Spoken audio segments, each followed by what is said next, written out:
Spesso vengono mal considerati dai genitori che li vietano ai figli, ma uno studio recente che ha unito l'Università di Padova con i ricercatori di Bergamo, Pavia, Milano, Varese, Lecco e Parigi ha messo in luce come i videogiochi d'azione possono avere un ruolo chiave nella risoluzione delle difficoltà nella percezione dei suoni del linguaggio, principale causa della dislessia evolutiva. Lo studio è stato pubblicato sulla rivista Science of Learning del gruppo Nature. È da un po' di anni che stiamo studiando l'effetto di questi videogiochi sullo sviluppo dei bambini. Avevamo già dimostrato un effetto sui bambini dislessici con un aumento della velocità di lettura e anche miglioramento delle capacità attentive.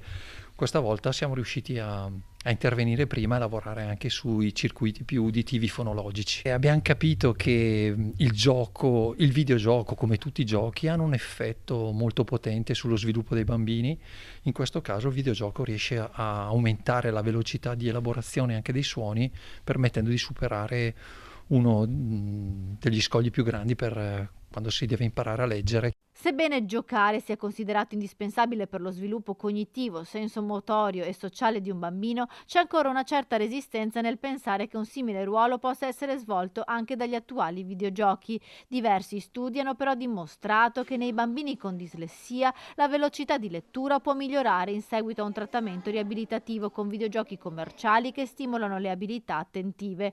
Un miglioramento dell'attenzione, infatti, risulta indispensabile per leggere le lettere. È una tecnologia, c'è, e la cosa più intelligente è quella di farlo nostro valido alleato.